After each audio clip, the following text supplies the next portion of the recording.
ఆరితేరిన వ్యక్తి. చాలా ఏళ్ల నుంచి ఆయన ఈ రంగంలోనే ఉన్నారు. ఇప్పుడు నేషనల్ ఎగ్ కోఆర్డినేషన్ కమిటీ అనేది చాలా కీలకమైంది ఆ రంగం, పౌల్ట్రీ రంగం సంబంధించి. దానికి ఆయన చైర్మన్ కూడా వ్యవహరిస్తున్నారు. మీరు ఒక డాక్టర్గా ఏం చెప్తారు? అంటే పబ్లిక్లో కొంత అంటే కొంత భయం ఉంది, చిన్న ప్యానిక్ ఉంది, బర్డ్ ఫ్లూ వచ్చింది కాబట్టి. ఇదివరకు కూడా లోగా ఒకసారి అవును సార్ బర్డ్ ఫ్లూ వచ్చింది అంటే ప్రజలు కొంత గుడ్లు ఫస్ట్ టైం మన ఇండియాలో అంటే 5 ఏళ్ల కింద సార్ 4-5 ఏళ్ల కింద వచ్చినప్పుడు ప్రజలు చాలా అసలు ఎవరు తినలేదు. అవును, అప్పుడున్న ప్రభుత్వాలు గాని, సైంటిస్టులు గాని, అవును సార్, డాక్టర్లు గాని ప్రదీప్ గారు దీంతో రాదు అని చెప్పి చైతన్యాన్ని పరిచినాక రైట్ కొంచెం తినడం స్టార్ట్ చేశారు. మురళీ భరద్వాజ్ అప్పుడు ఇండియాలో పౌల్ట్రీ అంతా చాలా నెల రోజులు చెప్పారండి.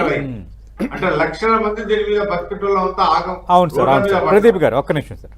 కానీ తర్వాత 2-3 సార్ల మళ్ళీ ఇదే వచ్చింది అని తెలిస్తే అంత ఎఫెక్ట్ మాకు కాలే. అంటే ప్రజలు ప్రదీప్ గారు ఒక్క నిమిషం సార్, ఒక్క నిమిషం సార్. చాలా వాస్తవం చెప్పారండి. మనం గనక చరిత్ర తీసుకుంటే ఓకే 2003 నుంచి ఇప్పుడు 2025 అంటే 22 సంవత్సరాలలో మొత్తం ప్రపంచవ్యాప్తంగా చూస్తే కేవలం 964 కేసులు మాత్రమే నమోదైనాయి. ఎన్నో లక్షల కోళ్ళకి బర్డ్ ఫ్లూ వచ్చినా కూడా మనుషులకు అంత తొందరగా రాదండి. అది వారు చెప్పింది పర్ఫెక్ట్లీ వాస్తవం. ఇంకోటి, గుడ్డు అనేది ఒక మంచి పౌష్టిక విలువలు ఉన్నటువంటి ఆహారం. It's a poor man's meat. So అన్నం పరబ్రహ్మ స్వరూపం. సో కాబట్టి ఈ బర్డ్ ఫ్లూ గురించి ఉన్నటువంటి అపోహల వల్ల చాలామంది అది తింటే ఏమవుతుందో అని భయపడుతున్నారు. మీకు ఒక సింపుల్ ఎగ్జాంపుల్ చెప్తాను. ఇప్పుడు మనకి కరోనా వైరస్ ఇన్ఫెక్షన్ వచ్చిందండి. అప్పుడు వేల కొద్ది మనుషులు, మానవ జాతి అంతరిస్తుండే. ఆ సమయంలో కోళ్ళకు వచ్చిందా? రాలేదు. అట్లనే ఇది కూడా కోళ్ళకు వచ్చినటువంటి జబ్బు మనుషులకు అంత తొందరగా రాదు. సో కాబట్టి మనం దిగులు పడాల్సింది, భయపడాల్సింది ఏమి లేదు. ఎందుకంటే కోడి నుంచి హ్యూమన్కి ట్రాన్స్మిషన్ అనేది చాలా చాలా చాలా అరుదైనటువంటి విషయం. అది ఆల్మోస్ట్ ఇంపాసిబుల్. అంటే కొన్ని బర్డ్స్ నుంచి కానీ కొన్ని జంతువుల నుంచి కానీ కొంత వైరస్ వచ్చే ఛాన్సెస్ ఉంటాయి కదా మామూలుగా. కరెక్ట్. కాకపోతే ఈ వైరస్కి ఒక చిన్న ప్రొటెక్షన్ ఇచ్చాడు భగవంతుడు. ఓకే, ఏంటంటే అంటే మనకి ప్రొటెక్షన్ ఇచ్చాడు. ఏంటంటే కొంచెం టెంపరేచర్కి ఎక్స్పోజ్ అయినా కూడా, వారు చెప్పినట్టుగా కొంచెం టెంపరేచర్కి ఎక్స్పోజ్ అయినా కూడా అది చచ్చిపోతుంది బయట. సో కాబట్టి అలా రావడం కష్టం ఒకటి. రెండోది హ్యూమన్ టు హ్యూమన్ ట్రాన్స్మిషన్, అంటే ఒక మనిషి నుంచి ఇంకొక మనిషికి అనేది ఎప్పుడైతే ట్రాన్స్మిషన్ ఉంటుందో అటువంటి ఫ్లూ గురించి మనం భయపడాలి.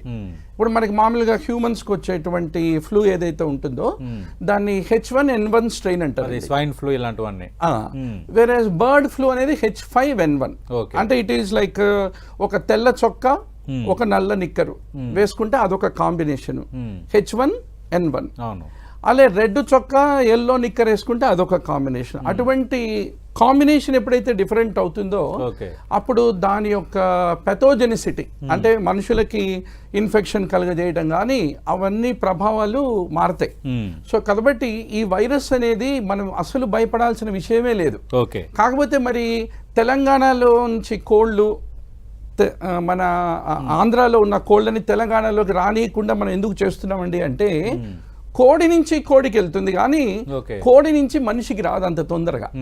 సో ఎట్లయితే మనకి బ్లాక్అవుట్ అనేవాళ్ళం కదా, ఇది మన కరోనా వచ్చినప్పుడు మనము షట్ డౌన్ చేసేవాళ్ళం అందరినీ, ఇది ఒక మూమెంట్ ఆఫ్ మనుషులు లేకుండా. అట్లని కోళ్ళని కూడా అక్కడ ఉన్న కోళ్ళు ఇక్కడికి వచ్చి ఇక్కడ కోడి ఇన్ఫెక్ట్ అయ్యి ఇక్కడ కోళ్ళు చనిపోతాయేమో అని మనము ఆపుతున్నాం అన్నట్టు. సో కాబట్టి ఇట్ ఈస్ మెయిన్ గా వెటర్నరీ డిసీజ్ అండి. హ్యూమన్స్ అస్సలు భయపడాల్సిన అవసరం లేదు.